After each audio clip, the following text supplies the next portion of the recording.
Bon ben, bonsoir tout le monde. Comme promis, je vais vous faire une petite démonstration d'utilisation un peu plus avancée d'Understrap Child. C'est que je l'ai mis dans le titre de la vidéo. OK? Là, je l'ai installé. OK? C'est que ça, normalement, vous devriez avoir réussi à le faire. OK? C'est que là, dans vos thèmes, vous devriez avoir Understrap Child, puis vous devriez avoir Understrap. OK? Là, ce que je vais faire, on va revenir dans j'ai-tu fermé? Ah, je l'ai mis ici. Ah, bon. Fait que je vous remonte un petit peu. Je vais aller partir mon truc de, mon truc de focus pour que vous voyez un petit peu mon curseur. Et là, dans le fond, il faut aller dans Go to Site Folder. Là, ça va vous ouvrir ça. Là, moi, je vous avais dit, vos fichiers sont dedans le dossier App, Public, WP Content, Thème. Puis là, vous allez avoir tous les thèmes que vous avez installés, dont Understrap et Understrap Chat. Bon, là, moi, je suis dans mon WP démo, c'est que je n'ai pas supprimé tous les thèmes. Mais normalement, vous devriez en avoir trois. Vous devriez avoir trois répertoires. Fait que Understrap, c'est le thème parent. On ne va pas faire de modification dans ce fichier-là, mais j'aimerais ça l'avoir comme référence dans Visual Studio Code. Là, puis, on va travailler sur celui-là. Okay? Fait que, dans le fond, je vais aller ouvrir Visual Studio Code. Je vais aller supprimer mes dossiers. Là. Supprimer le dossier de l'espace de travail. Supprimer celui-là pour vous montrer un petit peu. OK?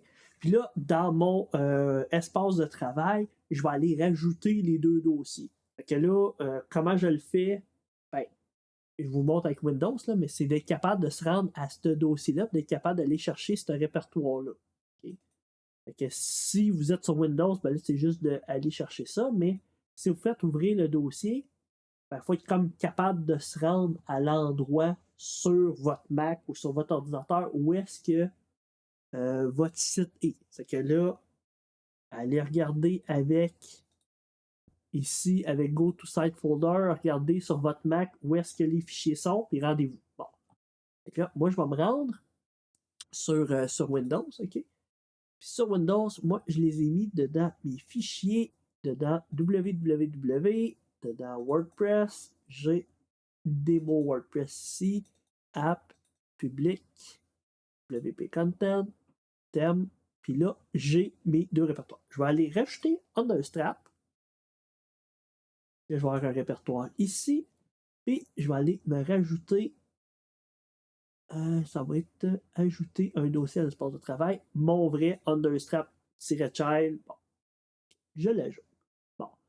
Maintenant que j'ai ça, j'ai accès à tous les fichiers de mon thème. Fait que là, pensez à faire des backups pour être sûr que vous n'écrivez pas quelque chose qui serait important. Mais ce que je vous disais tantôt, c'est que le petit fichier style.css ici, si vous faites du CSS là, ça ne marchera pas. Ça ne fera pas rien. Okay?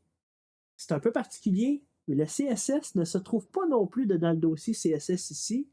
Il va se retrouver dans un autre répertoire qui va être transformé et mis dedans ça. Fait que si vous allez modifier ce fichier-là, ben, faites pas les affaires correctement. Okay? Là, c'est un petit peu plus avancé ce que je vais vous montrer, mais un coup, vous allez comprendre la patente, vous allez voir, c'est pas trop compliqué. Okay? Mais, tout d'abord, il va falloir que vous alliez sur Google, puis tapez install Node.js. Okay? Là, vous allez tomber sur le site de Node. Le site, c'est nodejs.org. Okay? Vous êtes sur Mac, allez chercher le Mac Installer et installer cette version-là. Installez la version LTS, c'est la version Long Term Support. Puis, donc là, si vous le faites sur Windows, ben, vous installez Windows. Bon. Installez ça sur votre ordinateur. Okay. Vous faites l'installation comme n'importe quoi de Mac ou n'importe quoi de Windows. Okay. Puis un coup que ça s'est installé, là, je ne sais pas si vous allez avoir à redémarrer votre ordinateur ou pas, mais à partir de là, vous allez pouvoir, dedans Visual Studio Code, taper une ligne de commande. Okay? Puis ça, cette ligne de commande-là va être importante parce que vous avez juste besoin de le faire une fois, mais je vais vous le montrer. Fait que vous êtes dans votre répertoire ici, Understrap Child. Vous allez faire un clic droit ici, vous allez faire ouvrir dans un terminal intégré. Puis là, peut-être que l'apparence du terminal ne sera pas exactement pareille parce que vous êtes sur Mac, là, mais normalement, ça devrait être semblable. Vous êtes dedans votre répertoire. OK? Là, vous allez voir votre répertoire Understrap Child 1.2.0. Puis à cet endroit-là, vous allez écrire npm install. Okay? Puis là, avec le node que vous avez installé, le petit truc que vous avez installé, ça va rouler une commande. Ça va installer toutes les librairies que vous avez besoin pour faire fonctionner le terme. Il y a des petits trucs un petit peu plus avancés. Un coup que ça c'est fait, ça va vous créer un dossier qui s'appelle Node Module. Ce dossier-là, il est quand même assez gros. Je vais voir si je vous le fais supprimer quand vous faites des backups, là, mais théoriquement, vous n'avez pas trop à vous casser la tête avec ça. Là. Mais ce dossier-là est important pour le développement que vous allez faire. Mais touchez-y pas pour l'instant. Et maintenant, okay, à partir que vous avez fait une PM install, vous n'avez pas besoin de le faire à chaque fois, une PM install. C'est juste la première fois que vous en servez, puis que le dossier ici n'est pas là. Maintenant, il y a des dossiers à l'intérieur de ça. Je ne vais pas tous vous les présenter, là, mais il y a un petit dossier qui s'appelle package.json qui vous présente un petit peu des commandes que vous pouvez rentrer. Okay? Il y a des petites commandes que vous pouvez rentrer. Et celle qui va être intéressante, ça va être watch-bs. BS, ce que ça veut dire Browser Sync. Ça, c'est vraiment cool. Okay? Si vous n'êtes pas vendu à ça, là, vous allez trouver ça le fun. Fait qu'il va falloir rouler cette commande-là. Puis quand vous roulez cette commande-là, ben, ça va partir un petit serveur qui va surveiller le changement de fichier. Puis aussitôt qu'il y a un changement, en tout cas, il y a toute une petite admin qui va se faire, mais regardez bien ça. Okay? Vous n'avez pas besoin de tout comprendre ce qu'il y a dedans ce fichier-là. C'est un peu plus technique, mais la commande que vous avez à rentrer, puis ça va faire que vous le rentrez à chaque fois que vous faites des modifications dans le CSS. Il va faire que vous rentriez npm run watch-ps.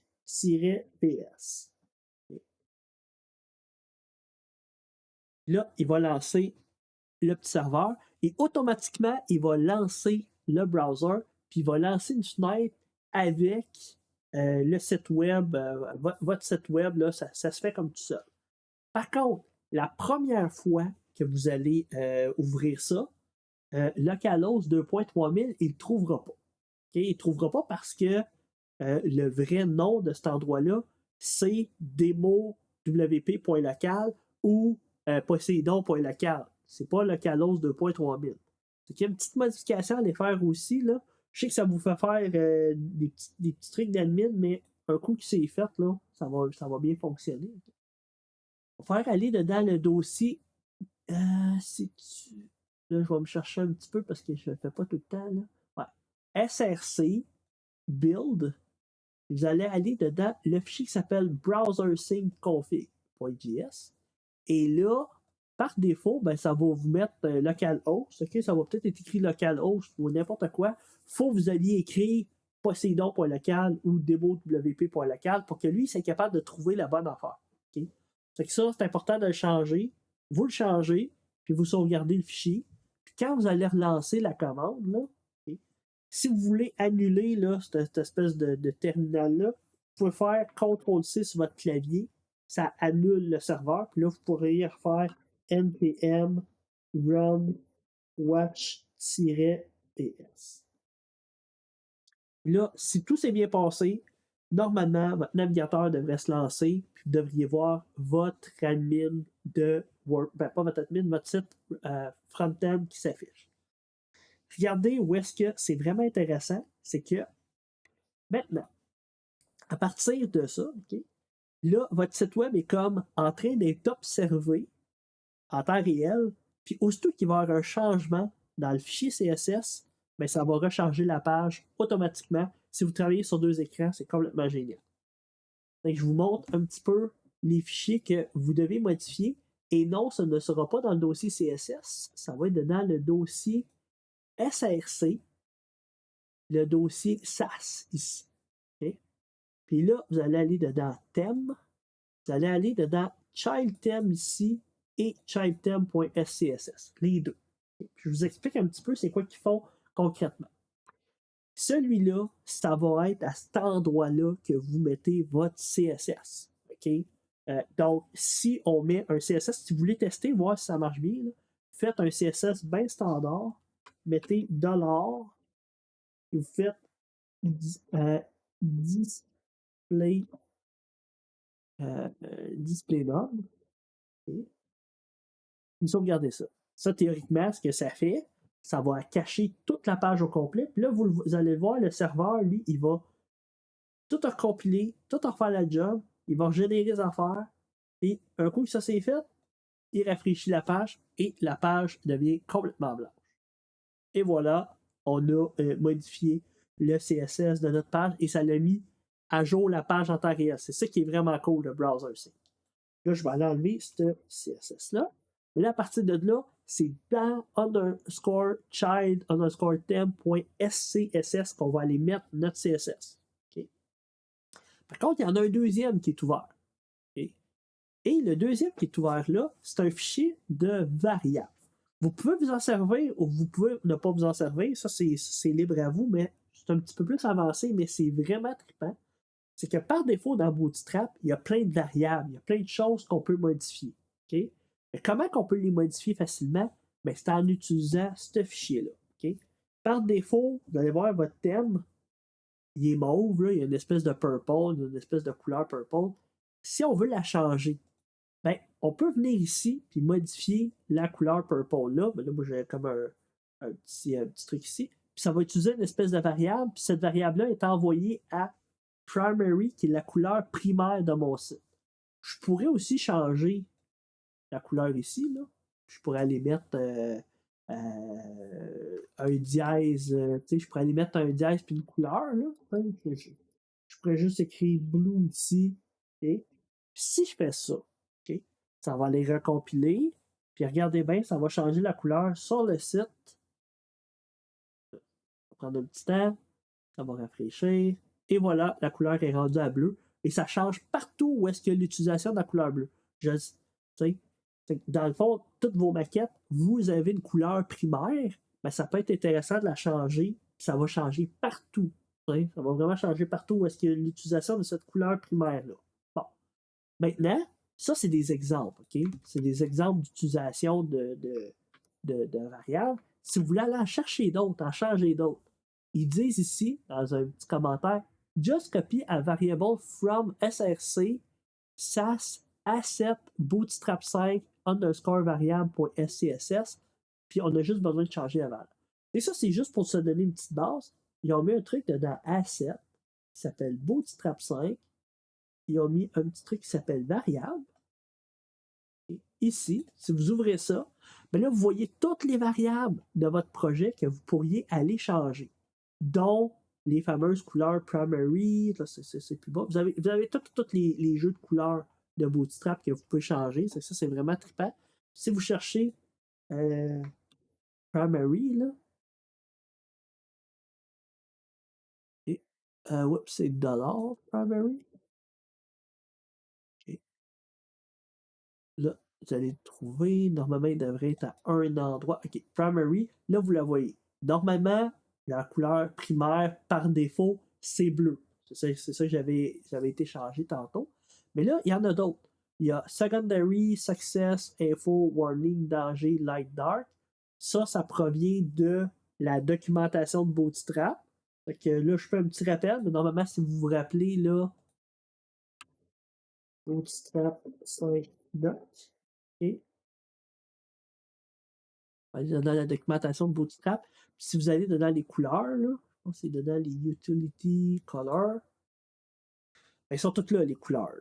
Là, vous pouvez voir les différentes couleurs, c'était dedans Customize, Color. Ouais, il y a plus de détails ici. Puis là, vous les voyez, les couleurs. Comment vous pouvez les personnaliser? Ben, c'est justement en venant les changer. Si je voulais changer la couleur secondaire de Bootstrap, qu'est-ce que je ferais? Je prendrais cette ligne-là, je la copie dans mon child ici, puis c'est ici que je vais le changer. Changez-le pas ici, c'est votre fichier de ressources, de source. Vous l'amenez ici, puis vous modifiez la couleur.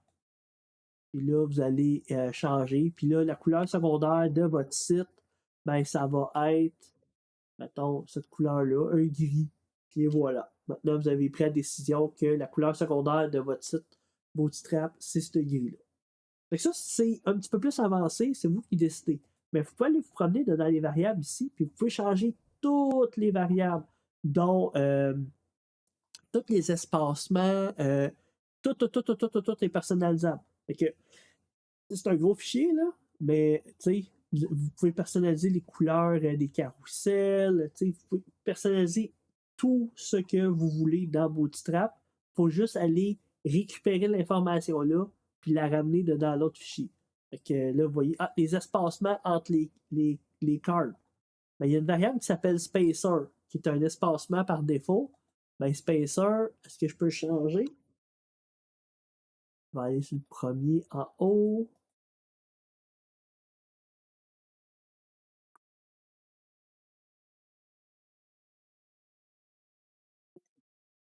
Il y en a beaucoup, là. C'est que. OK. Et là, vous voyez, les spacers, il y en a un qui est de 0.25, 1.5, un de 1.5, un de 3. Puis là, tout est calculé automatiquement avec cette espèce de formule-là. J'en ai un qui est. Ah, ben de base. Il est ici. Puis la base, c'est 1 REM. Je pourrais le changer.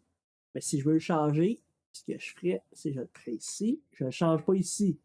Je l'amène ici. Puis mon spacer, moi je dis qu'il est rendu à 2 RM. Je peux enlever ça ici. Là. Puis faites pas le saut, ça va changer les espacements du site. Normalement, ça s'est bien passé. Là, vu que j'ai mis, vous voyez, on l'a vu là.